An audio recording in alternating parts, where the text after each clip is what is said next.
Bonjour à toutes et à tous. Nous sommes aujourd'hui le 22 octobre, jeudi. Je suis avec Tchaboré Bouraïma qui nous a abandonnés pendant quelques jours et Abbas Issaka qui est toujours fidèle à cette émission. Mesdames et messieurs, pendant une heure, nous allons nous entretenir avec nos deux confrères. Abbas, bonjour. Bonjour Anita, bonjour à toutes et à tous les téléspectateurs qui sont branchés. Comment vous allez avec la reprise des parutions en papier? Je pense que c'est aussi une bonne chose parce que nous sommes conformés à ce que la HAC a dit. Antan nous a dit par rapport à cette maladie de Covid-19, il ne faudrait plus sortir en papier parce que il ne peut plus, même nos partenaires aussi ne pouvaient plus recevoir en papier pour éviter les contaminations. Donc on en est là quand la dernière fois, la semaine passée, la HAC a décidé de suspendre, de suspendre les parutions en numérique et d'aller maintenant en physique. Je pense que c'est aussi une bonne décision. Nous sommes conformes. Bonne décision, Tchaboré. Bonjour d'abord. Oui, bonjour Anita. Vous nous avez manqué. Hein? Oui, c'est ça. Vous savez, il y a des périodes comme ça. Il y a la bonne humeur qui a disparu du plateau pendant 2 jours. Justement, il faut des moments comme ça aussi. Parfois, il faut sourire, parfois, il faut rire et parfois, il faut être triste. Ça fait partie de la vie. Donc, durant ces 2 semaines, je vous ai manqué, effectivement. Mais l'essentiel, c'est que je suis revenu en forme et que l'émission va se poursuivre. D'abord, je voudrais dire merci à tous ceux qui nous regardent en ce moment et merci à cette belle dame qui, durant 2 semaines, a toujours cherché à savoir pourquoi je n'étais pas au plateau et j'ai laissé mon confrère Abbas Issaka seul pour lui dire que je suis de retour et que la bonne humeur sera encore de la partie. Alors, par rapport à la décision de la HAC. Oui, non, par rapport à la décision, c'est une bonne guerre. Non, on ne peut rien dire, c'est une bonne nouvelle. C'est une bonne nouvelle. En fait, on paraissait en papier. On paraissait en papier depuis des années, depuis notre existence. C'est justement le fait de cette maladie, cette pandémie, que la HAC a dû suspendre l'apparition en papier pour éviter qu'il y ait de la propagation. C'est tout à fait normal que lorsque les conditions sont réunies, qu'on puisse revenir à ce que nous faisions auparavant. Et c'est de bonne guerre. C'est de bonne guerre. Moi, je ne trouve pas d'inconvénient. C'est tout à fait normal. C'est quelque chose que nous faisions de par le passé. Maintenant, on nous a ramené dessus. Donc, c'est bon. On va se conformer à cette décision de la HAC. La publicité, ça justement, vous savez, au moment où nous paraissions en numérique, il y avait certains de nos partenaires même qui n'étaient pas tout à fait d'accord parce qu'ils estimaient qu'avec ça, le partenariat, le fait de rendre visible leurs produits, ce n'était pas au rendez-vous. C'est vrai qu'au Togo, il y a peu qui lisent, il y a peu qui vont au numérique. On n'est pas encore totalement dans le fond où les populations s'intéressent. Justement, il coûte cher. Donc aujourd'hui, nous sommes revenus au journal papier et nous pensons que ça va être bien pour également nos partenaires et ça va multiplier également les publicités parce que nous, on ne vit que de la publicité. D'abord, c'était un problème pour nous, le fait qu'on paraissait même en numérique. On n'avait plus de publicité. Le problème est résolu. Non, le problème est résolu. On espère que les sociétés qui restent, qui n'avaient pas encore tissé de partenaires avec nous, vont rentrer dans le jeu pour que nous puissions avoir les publicités. Eh bien, merci à vous. Et puis l'autre problème, c'est que par rapport à ça, il y a certains qui veulent le papier physique pour mettre dans des dossiers ou bien faire des revues de presse. Si c'est en numérique, c'est difficile pour eux. Quelqu'un qui commande un travail, il dit qu'il veut mettre ça dans un dossier judiciaire et tout ça, même si vous êtes en physique et en papier et en numérique, il dit que non, c'est pas la peine parce que lui veut le dossier, le papier pour mettre dans ses dossiers afin de pouvoir faire circuler son dossier. Donc, on a souvent raté ces genres de marché comme ça. Aujourd'hui, avec la reprise normale, comme on le faisait, je pense que c'est une bonne chose. Ça peut nous aider aussi à nous. Alors, on démarre cette émission avec le coin de civisme de Abbas Issaka, passage clouté, un casse-tête pour les usagers. Oui, effectivement, vous savez qu'on nous a construit deux nouvelles routes.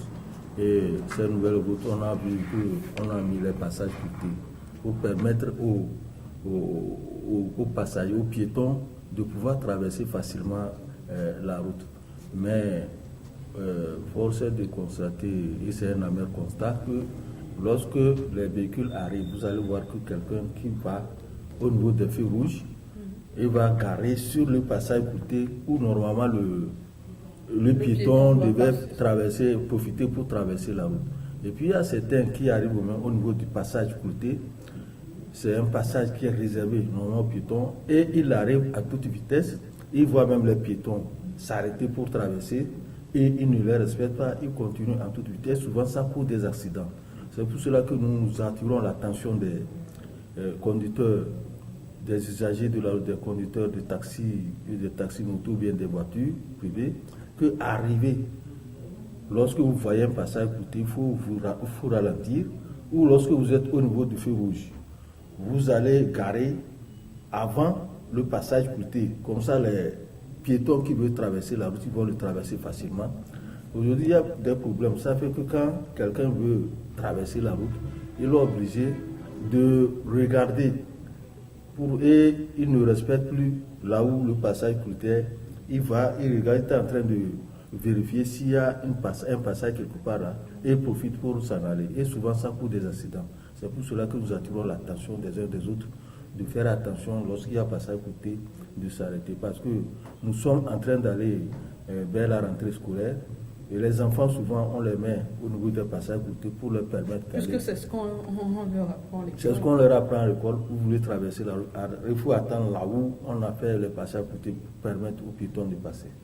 Alors, Tchaboré, est-ce qu'aujourd'hui les gens connaissent la signification d'un passage piqueté d'abord? Est-ce qu'on connaît sa signification avant de penser à son importance? Je crois que le problème est là. Le problème dans notre pays, en ce qui concerne le coût de la route, je crois que c'est ça. Et je ne peux pas comprendre que quelqu'un qui a son permis et qui est allé passer son permis peut ne pas maîtriser le code de la route et savoir ce que c'est qu'un passage piqueté. C'est un peu paradoxal et c'est ça qui est dommage, d'où la nécessité de continuer la sensibilisation. Et aussi bien au niveau de la population, aussi bien qu'au niveau des usagers même, c'est-à-dire des conducteurs d'engins à deux roues ou de voitures. Les gens le savent. Parfois, il y a certains qui maîtrisent, qui savent effectivement que ce passage, c'est un passage piqueté qui est réservé aux piétons, mais par mégarde, je ne dirais pas par mégarde, mais par négligence ou quoi, je ne sais quoi dire, ils essaient quand même d'enfreindre à la loi, ce qui n'est pas normal. Aussi bien la population que toi, qui est usager de cet engin, tu te mets en danger. C'est parce que peut-être les conducteurs ne respectent pas ces passages piquetés que l'usager est obligé d'aller quelque part. Justement, et ça cause des accidents, comme le dit tout à l'heure le confrère. Mais je pense que les forces de l'ordre jouent un rôle très important, ou doivent jouer un rôle très important dans ce que nous sommes en train de dire, pour réguler et amener ces chauffeurs et autres, de conducteurs à 2 roues ou à 4 roues, de pouvoir prendre conscience. Et moi, j'ai constaté qu'à un moment donné, les policiers qui sont au niveau des points, qui sont chargés d'amender ceux qui enfreignent à cette loi, parfois ils négligent. Vous êtes là, vous allez voir un policier qui est là et qui voit quelqu'un qui vient, qui traverse le feu rouge, alors que le feu tricolore le feu rouge est allumé, qui devait l'obliger, soit le conducteur de taxi-moto ou le chauffeur à s'arrêter. Ces personnes-là roulent. Est-ce que le policier pourra faire quelque chose? Non, vous savez, les policiers, ils ont mis un dispositif en place. Même si, de ce côté, c'est-à-dire de le côté où le conducteur a eu à enfreindre à la loi, il n'a pas pu le respecter, mais de loin, il peut le faire. Et maintenant, il y a un système.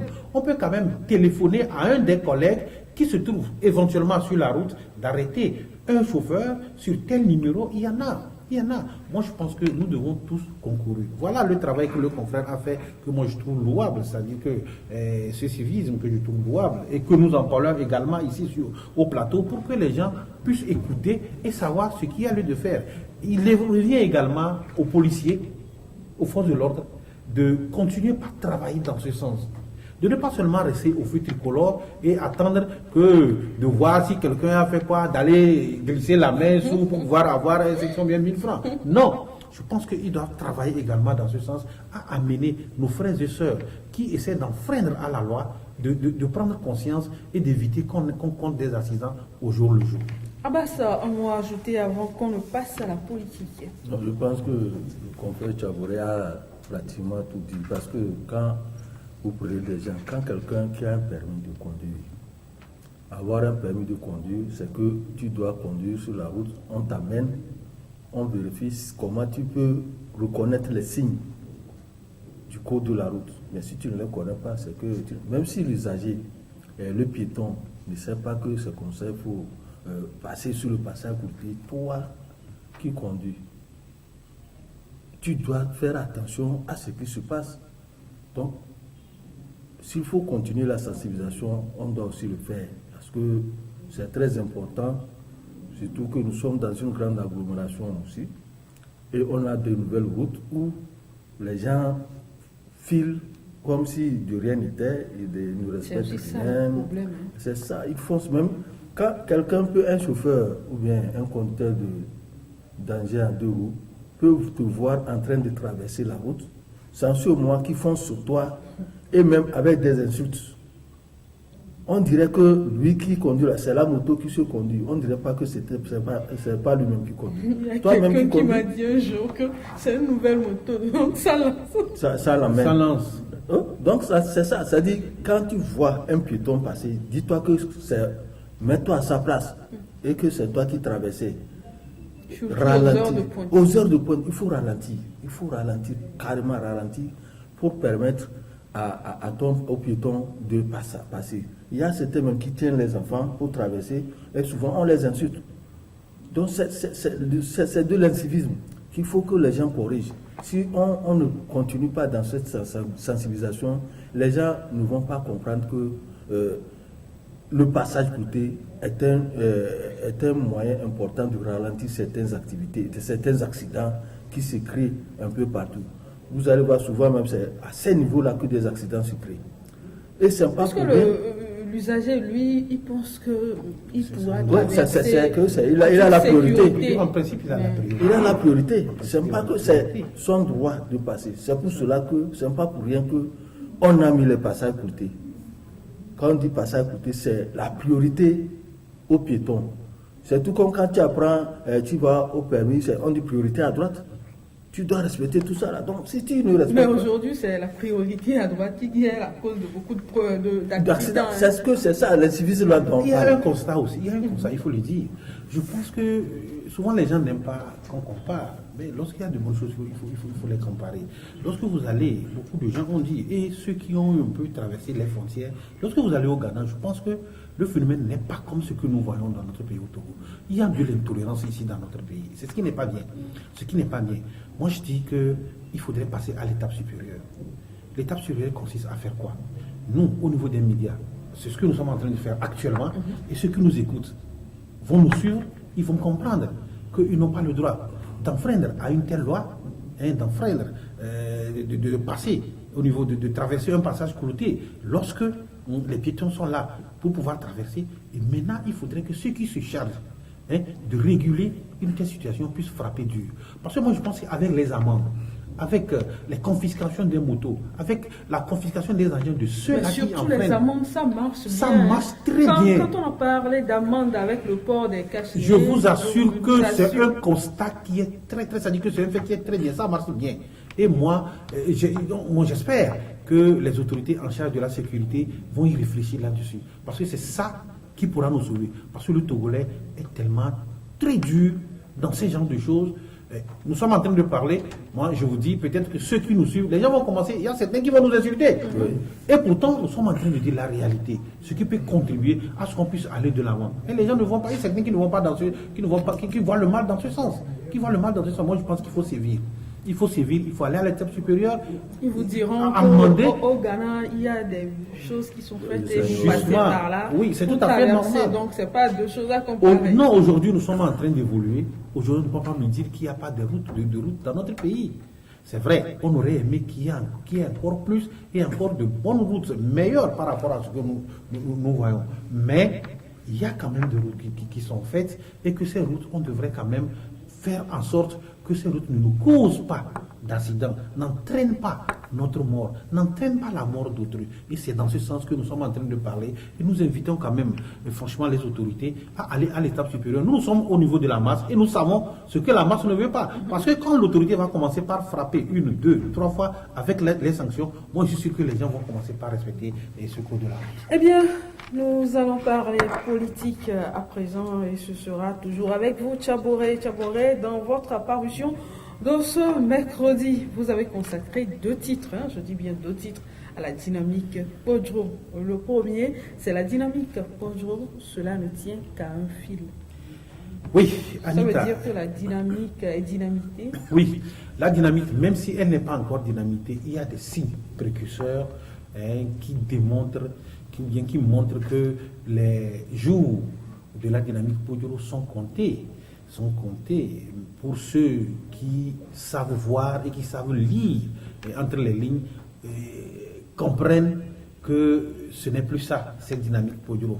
Déjà, je prends le premier point par rapport à ce qui s'est passé avec cette histoire de formation du gouvernement où un Nadjombe a été remplacé par... Il y a un confrère qui a qualifié ce gouvernement de champ de maïs. Justement, c'est tout à fait normal puisque le président lui-même il est dans un champ de maïs. On estime que c'est dans un champ de maïs qu'il va gouverner. Donc, lorsque vous comprenez et vous voyez la manière dont ce changement a été opéré, ça c'est un. La manière dont ce gouvernement... ce soi-disant gouvernement entre guillemets, a été formé, vous allez comprendre, vous allez comprendre et faire une analyse. Vous savez, Adjamabo Brigitte, Fulbert Akisso et bien d'autres leaders politiques étaient dans ce pays, ils ont concouru à ce que la dynamique puisse être assise, c'est-à-dire que soit assise. Ils ont concouru dans la campagne présidentielle du 22 février dernier. Justement, ils étaient au devant de la scène. Comment comprenez-vous que lorsque ce gouvernement va être formé, entre guillemets, gouvernement justement, qu'il ne soit pas dedans?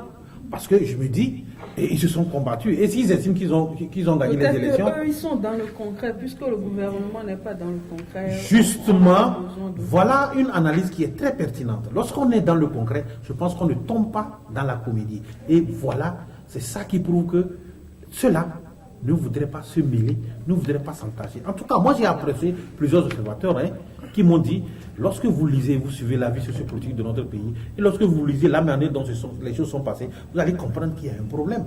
Parce que les Adjamabo et autres ne sont plus dans la logique d'Agbouemo Kodjo, qui s'amuse, qui est en train d'amuser la galerie en ce moment. Ils ne veulent, parce que ce sont des gens qui veulent vraiment avoir un mot à dire sur la scène politique, que ce soit maintenant ou bien que ce soit à l'avenir. Maintenant, lorsqu'ils rentrent dans ce jeu, on estime qu'ils sont en train d'être entachés. D'abord, ils étaient déjà entachés au moment où ils étaient au niveau de la C14 et aujourd'hui, ils essaient d'arranger leur image. Maintenant, lorsqu'ils vont essayer de rentrer dans ce jeu, c'est qu'il y a un problème. Donc, ça veut dire que ce n'est pas que Agbouemo n'aurait pas proposé, fait des propositions à ces gens, mais eux, c'est parce qu'ils ont refusé, c'est parce qu'ils ne veulent pas rentrer dans ce jeu, c'est parce qu'ils ne veulent pas qu'on les confonde à quelque chose qu'on va appeler amusement. Ça, c'est le premier point.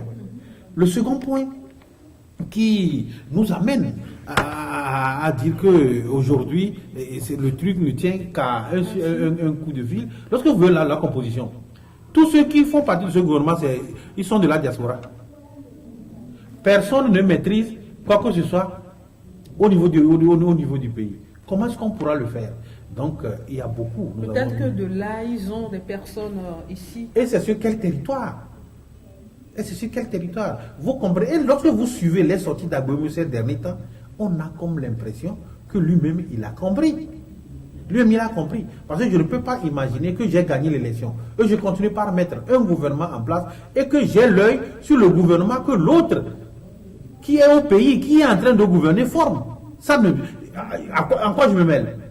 En quoi je me mêle? Donc vous voyez, ce que les informations sont concrètes, les informations précises, qu'aujourd'hui, la dynamique n'existe que de nom. Et ils essaient de narguer les gens, et c'est Agboémé seul qui essaie de narguer les gens. Les gens, les Adjamabo et autres ne sont plus dans sa logique. Et voilà, Abbas, est-ce qu'on peut dire que dans les jours à venir, un autre regroupement de partis politiques va s'éclater? Non, Après la C14, bien après sûr. la C14, est-ce qu'on peut parler de l'éclatement? C'est que ce serait un constat. Quand les autres sont en train de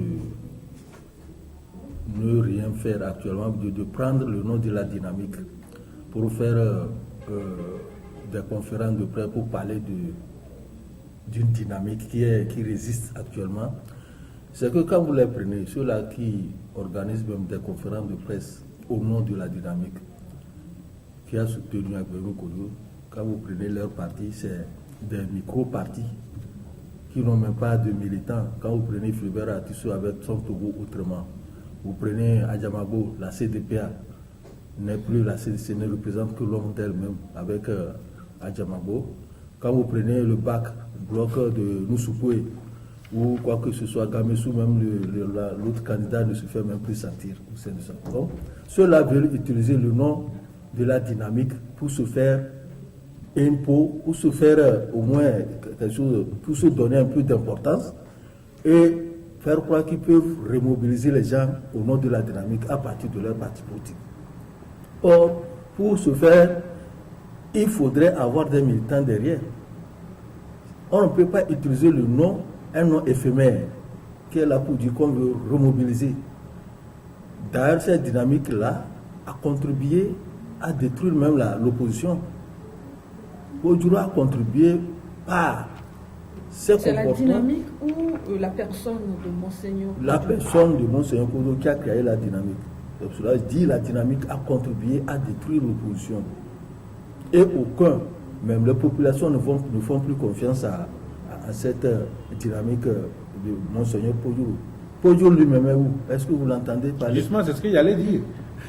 Ça, c'est le second élément qui fait analyse, qui fait état de ce que cette dynamique ne résiste plus. Kodjo ne parle plus. Alors, S'il faut encore un autre regroupement, peut-être que le regroupement de Agboémé Kodjo, Agboémé se ridiculise. Ceux qui sont sur le terrain ne veulent pas se ridiculiser, ne veulent pas tomber dans son piège. Sinon, comment quelqu'un qui connaît la politique, c'est-à-dire le pays, le Togo, qui a exercé des fonctions, de hautes fonctions dans notre pays, peut se permettre de se ridiculiser, de jouer cette comédie en nommant des gens qui ne maîtrisent rien du Togo, la diaspora.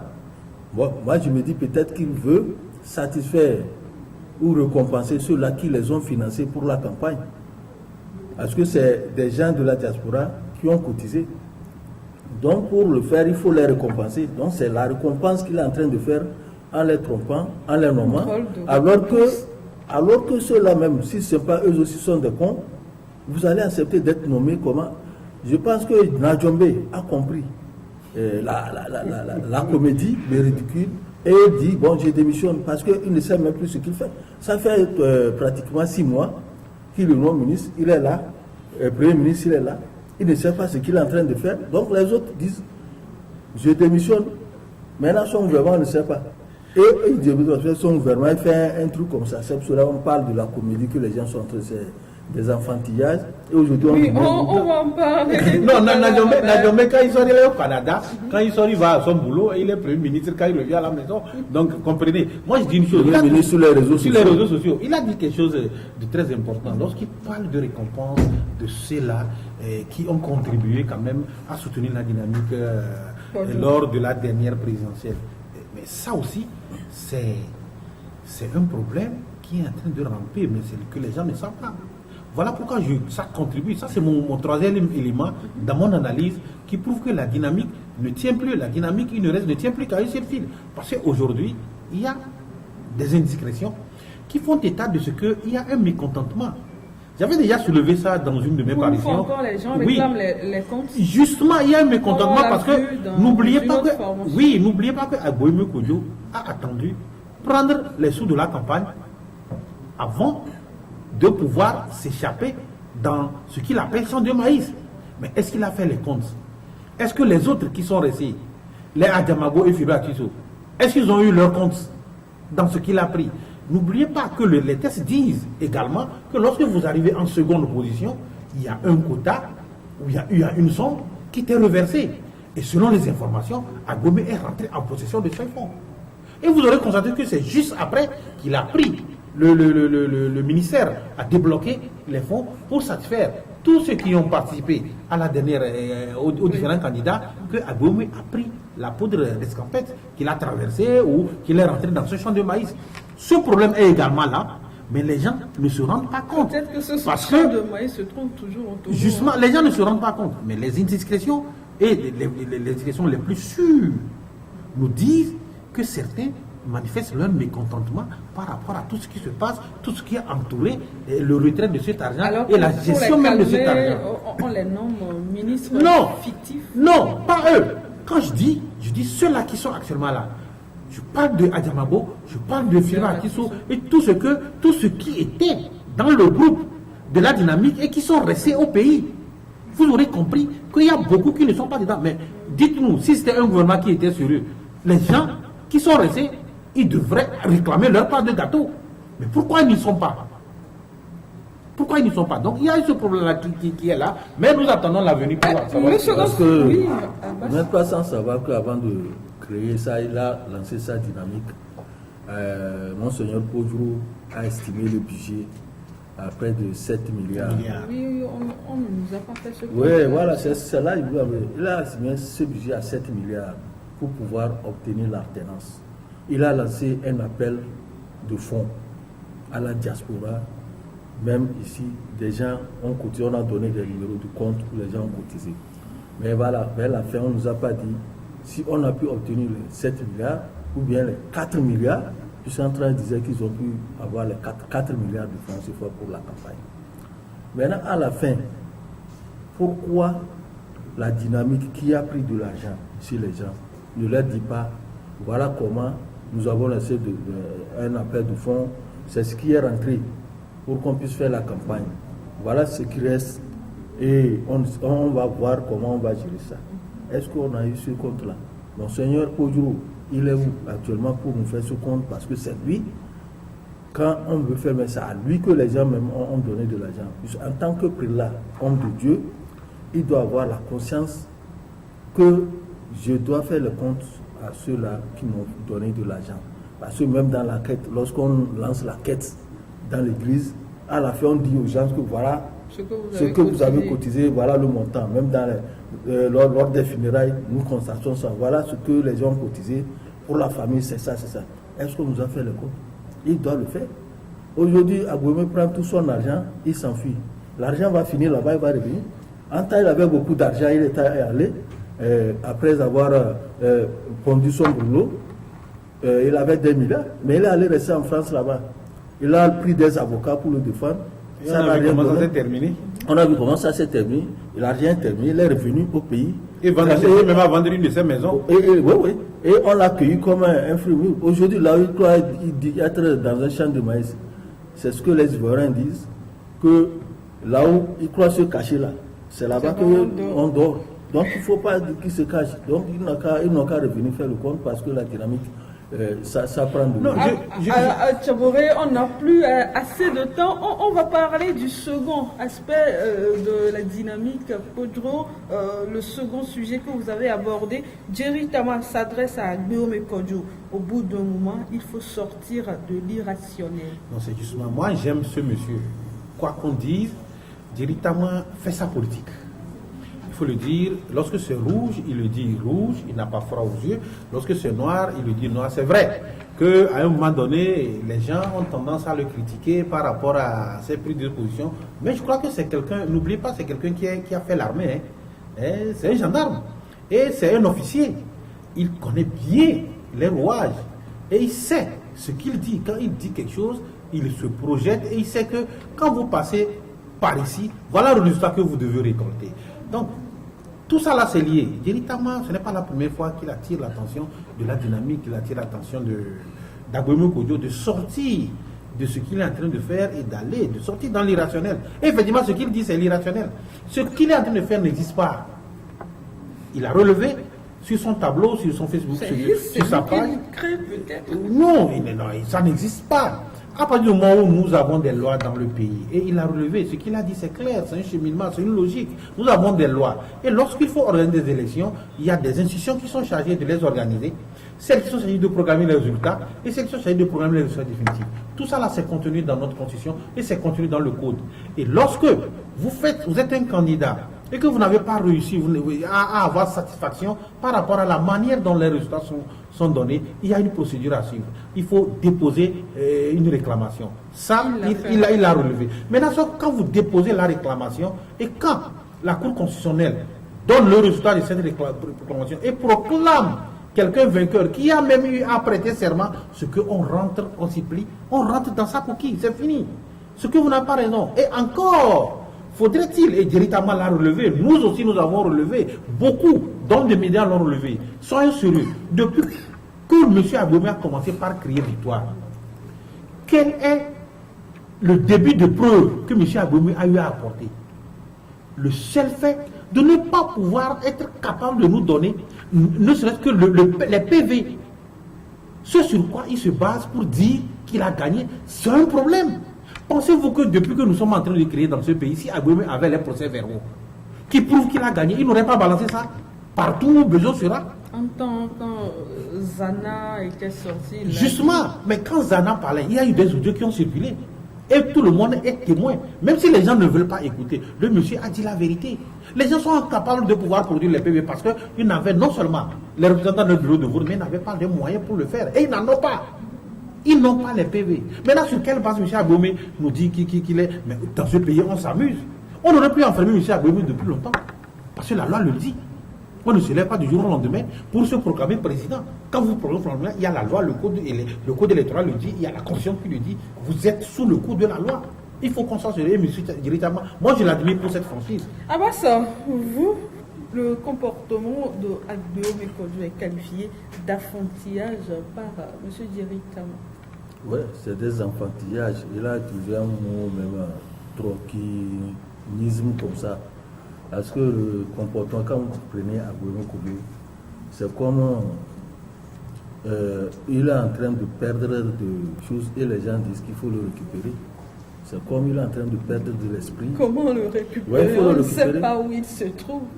Ah oui, mais il faut le récupérer, ça dit... Non, le récupérer moralement et mentalement. Mentalement, c'est comme il est en train de se perdre.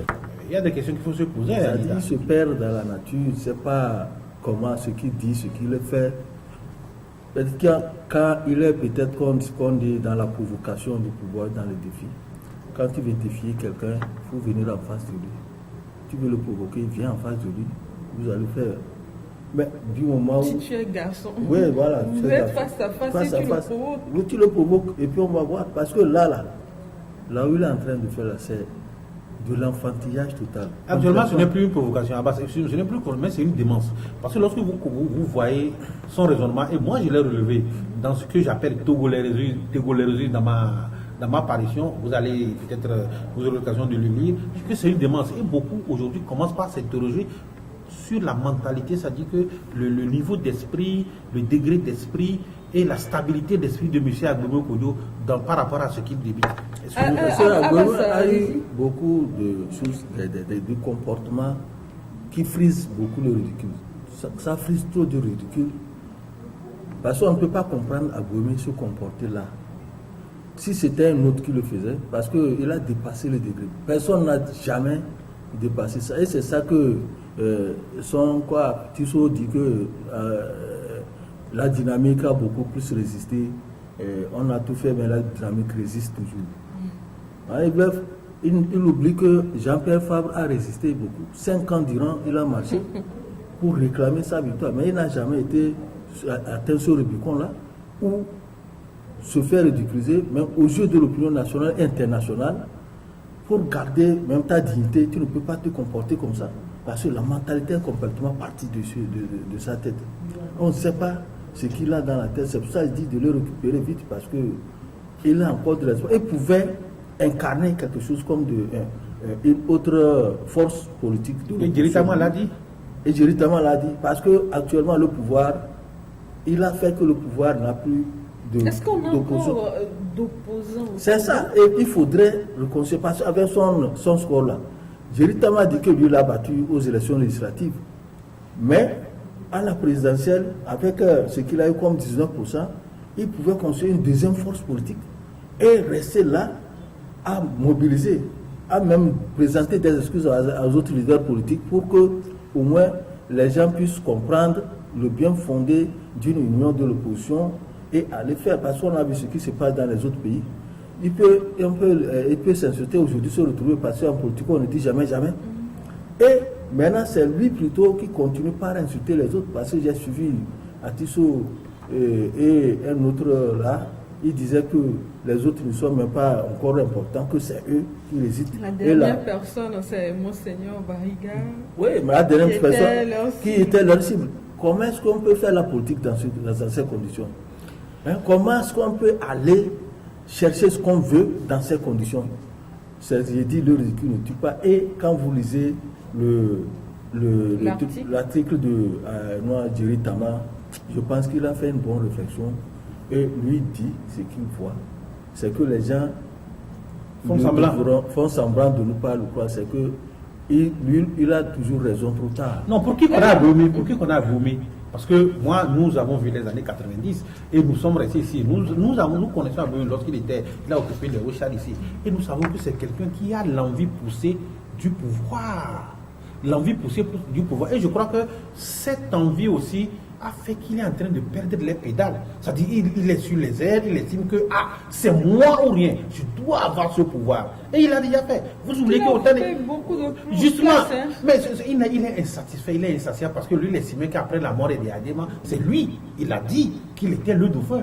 Et lorsque il a fait sortir, il a fait une interview, je ne sais pas si les gens l'ont suivi, lorsque vous lisez dans cette interview, pour lui, il devait incarner celui qui doit remplacer Adema. Donc voilà à peu près les éléments qui concourent à ce qu'on dit qu'aujourd'hui, M. Aboumi, du fait qu'il n'a pas pu atteindre ce niveau-là, est en train de perdre la tête.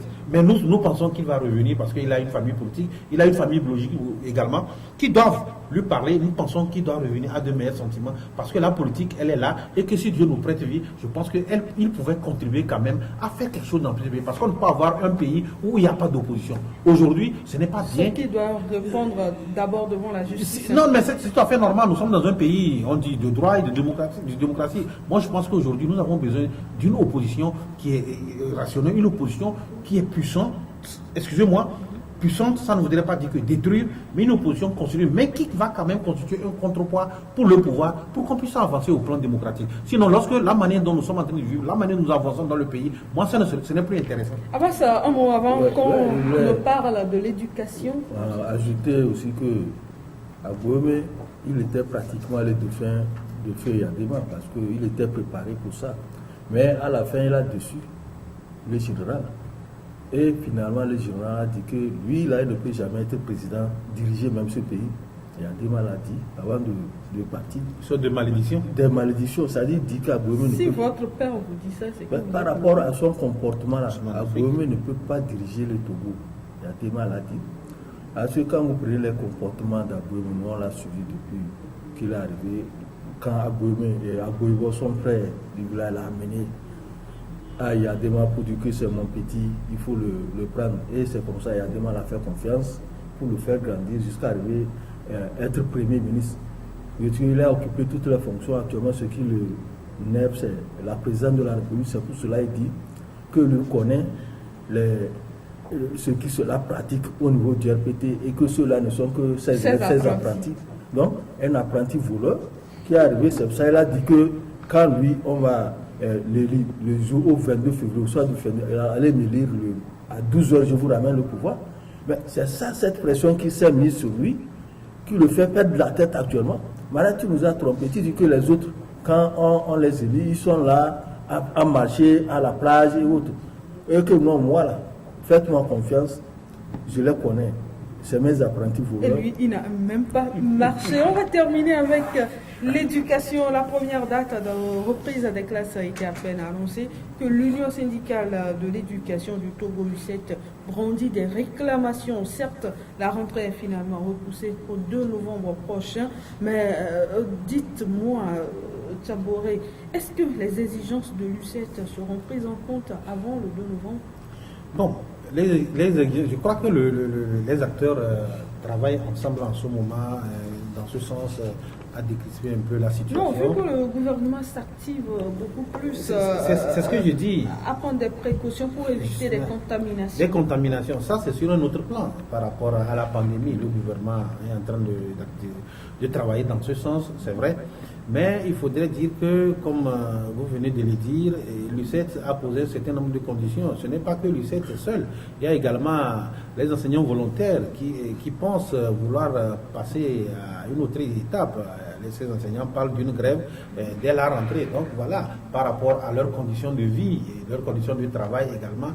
Donc nous pensons qu'au même moment que le gouvernement est en train de travailler à ce que la rentrée se fasse dans des conditions optimales, mais idéales pour ne pas permettre la propagation du virus, au même moment le gouvernement doit travailler dans ce sens avec ses syndicats pour que la satisfaction puisse être de mise. Parce que si les syndicats, les enseignants ne sont pas satisfaits, nous pensons que ça va être un peu compliqué. Hier, j'ai discuté avec un enseignant par rapport aux préparatifs. Par rapport, on nous a promis qu'il devait y avoir des apatams qui vont être érigés et pour pouvoir réduire le nombre d'élèves dans les classes et permettre quand même qu'il y ait une fluidité pour éviter la contamination. L'enseignant en question me dit que jusqu'à l'heure où ils sont en train de parler, rien n'est fait dans ce sens et lui ne pense pas que ça va être fait. Il s'est posé la question. Mais non, ça c'est vrai. Et il a dit que rien n'est sûr que ça va être fait. Dans ces conditions, et ça hier, moi j'ai un peu tiqué.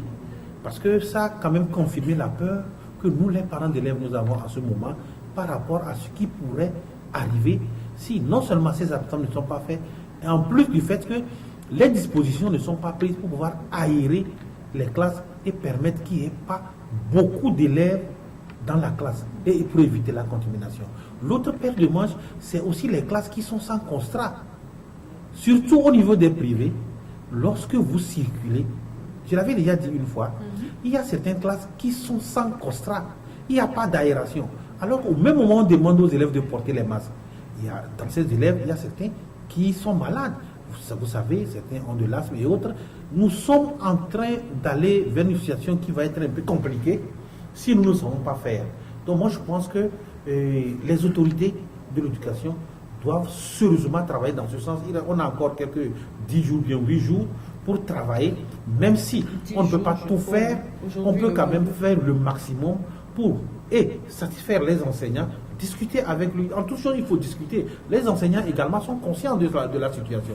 Discuter et voir ce qu'ils peuvent faire pour les aider. Imaginez des enseignants qui vont commencer par faire le cours de lundi jusqu'à samedi.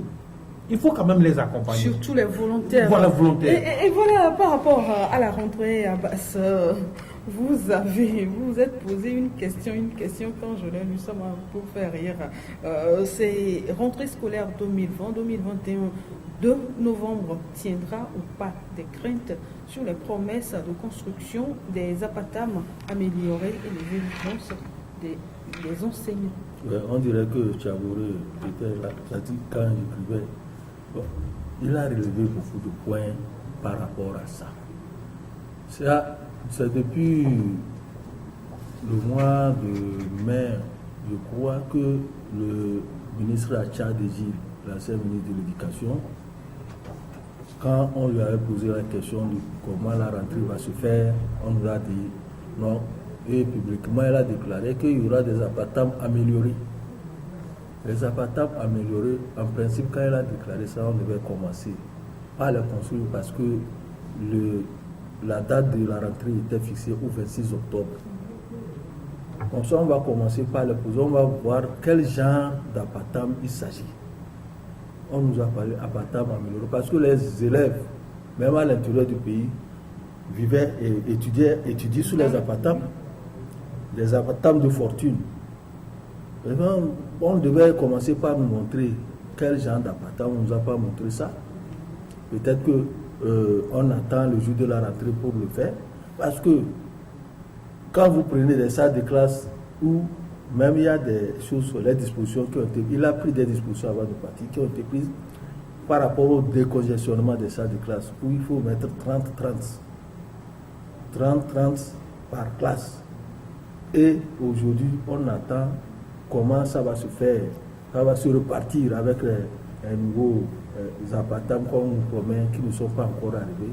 Comment ça va se passer la rentrée? Est-ce que la rentrée va tenir le 2 novembre, effectivement?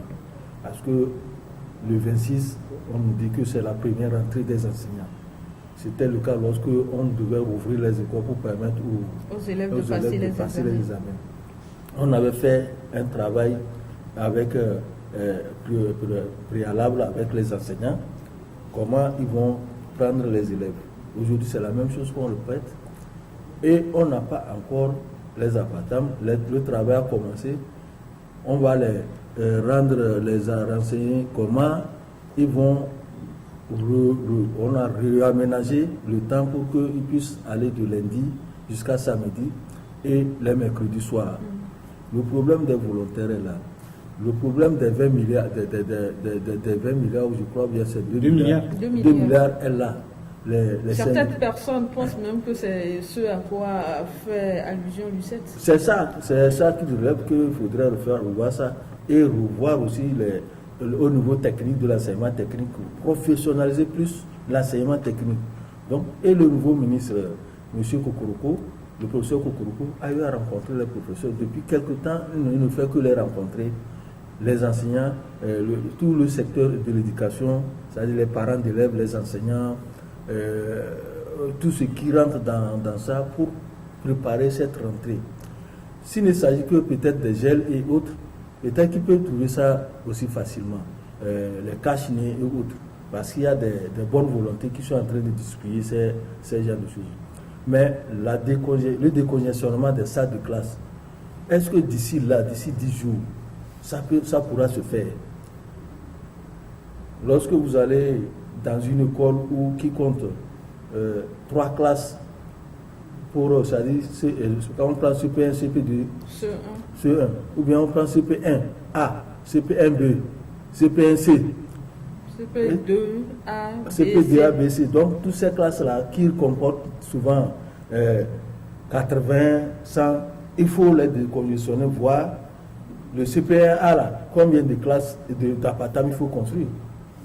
CP1B, combien de classes il faut construire. Puis allez-y voir le nombre. Allez-y voir le nombre. Donc, et décongestionner, tout ça là, c'est ça qui nous a amené à poser cette question. Est-ce que cette rentrée-là va tenir le 2 novembre avec ces problèmes? Quant au problème des enseignants, je pense qu'ils sont en train de gérer ça à leur niveau, parce que les volontaires ont dit que bon, ils veulent voir l'évolution de la situation. Ils ont rencontré le ministre, mais ils veulent voir l'évolution de la situation. Mais moi, je me suis posé la question de savoir si un volontaire aussi peut faire grève. Il peut faire grève, mais puisqu'ils sont majoritaires, ils font... Nous sommes au Togo. Ils sont au Togo. Parce que c'est comme quelqu'un a écrit... Ils sont majoritaires, s'ils ne viennent pas, c'est fini. C'est pour cela qu'il faudrait... On peut rapidement les remplacer aussi. Il faut rapidement, puisque c'est des volontaires. Il y a des gens aussi volontaires qui attendent pour venir. Puisqu'il n'y avait aucun contrat qui les lit. Et puis, il ne faut pas oublier les enseignants du confessionnel. Jusqu'alors, personne ne parle d'eux. Oui. C'est pour ça qu'il dit, est-ce que volontaire, là, tu peux faire grève? C'est comme quelqu'un a écrit une pièce d'attente de la grève des bateaux. C'est-à-dire la grève des mendiants. Il amène l'argent pour les donner, il dit qu'il ne veut pas. Et lui ne veut pas, il va aller donner ailleurs. Donc, ce problème-là qui se pose, il faudrait que les gens soient conscients. On les a rencontrés, le ministre, le professeur Kokoroko les a rencontrés pour voir dans quelle situation. Ils disent, bon, ils vont voir l'évolution de la situation. Ils ne vont pas, parce que eux, ils savent que s'ils font grève là, ils sont remplacés, parce qu'il y a des gens qui sont en train de traîner là. Non, moi, ce qui me contente, c'est que moi, je fais toujours confiance aux acteurs. Tous les acteurs, que ce soit au niveau des syndicats, au niveau des enseignants, au niveau du gouvernement, qui devraient en principe prendre toutes les dispositions pour que cette rentrée-là ait lieu. D'abord, moi, je voudrais revenir par rapport à ce qui s'est passé pour que nous puissions terminer cette année. Ça c'est extraordinaire.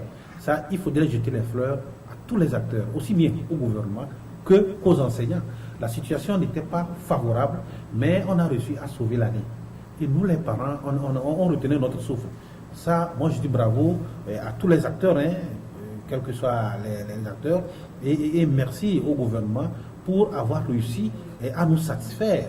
Parce que nous sommes contents, on se dit que notre investissement au cours de cette année n'a pas été vain. Mais nous pensons que ces efforts-là doivent être continuels pour que nous continuions quand même par faire confiance au gouvernement, pour éviter que ce qui s'est passé ne puisse pas être répercuté sur cette année. Parce que la manière dont les choses sont en train d'être allées, si le gouvernement ne prend pas les taureaux par les cornes, c'est-à-dire dévance les événements, satisfasse, même qu'on le veuille ou pas, ce n'est pas toutes les revendications qu'on peut satisfaire, mais que le minimum soit satisfait pour que nous puissions débuter cette année également dans les normes. Actuellement, tous les parents, ça je le dis, tous les parents d'élèves retiennent leur souffle. Imaginez le nombre de temps que les enfants ont passé à la maison. Tous les parents d'élèves retiennent leur souffle, aussi bien par rapport aux investissements que nous allons faire, mais par rapport à la maladie.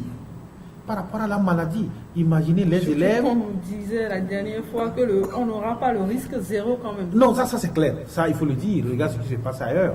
Quand les élèves ont repris, mais le gouvernement était obligé de refermer certaines classes. On n'aurait pas le risque zéro. C'est vrai que les spécialistes nous disent qu'au niveau des enfants, le truc est moins. Mais imaginez qu'un enfant qui est contaminé, qui transporte la maladie à la maison, pour les parents, ce qui va se passer, et vous savez comment nous vivons, d'autres parents sont là, on est côte à côte, on se frotte, donc franchement, que le gouvernement puisse prendre les dispositions ensemble avec tous les acteurs pour qu'on puisse trouver une solution. Merci à vous, Tchaboré Abbas, merci à vous également, chers téléspectateurs, c'est donc fini pour ce numéro de l'actualité en débat, rendez-vous mardi prochain à 10h, au revoir.